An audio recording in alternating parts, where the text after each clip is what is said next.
Alright guys, last na natin dito sa Florida. Alis na tayo dito, kaya yung pinaka-last kong kakainin ay yung sa may Cabalen because I had so many memories there. That's why. Nang last na ulam natin dito sa Florida guys.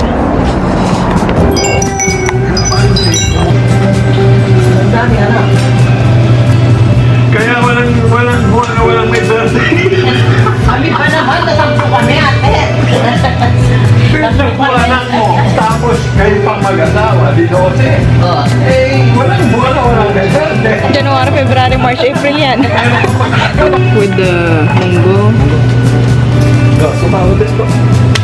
Sure, yes.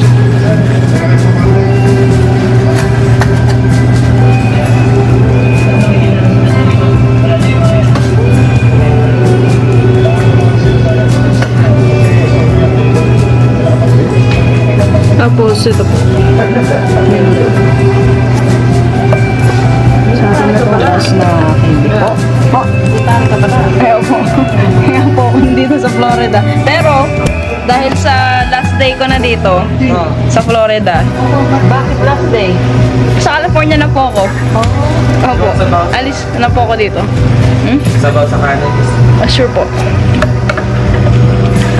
Mamaya magdadrive. Sisimulan ko mag-drive mamaya. Papuntang California. Mamaya na. Oh my God. Ilang oras? It's a long drive. 34 hours. Yeah, so... Wala naman, di siya magpahinga. Magpapahinga po, syempre. Pero masarap ang long drive. Araw. Yes. Masarap ang long drive.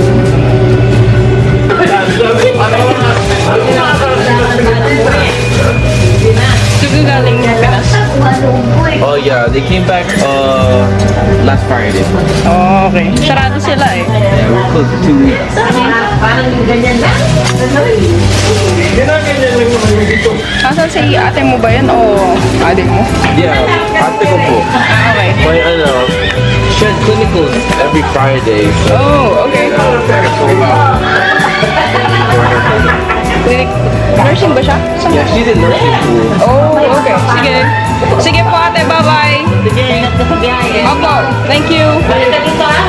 Opo, after 6 years siguro, ewan ko.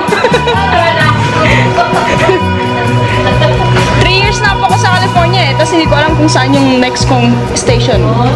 Opo. See you po, bye-bye. Thank you.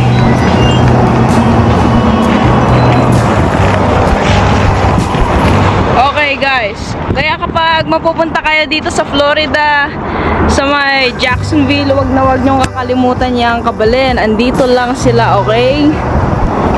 Cool.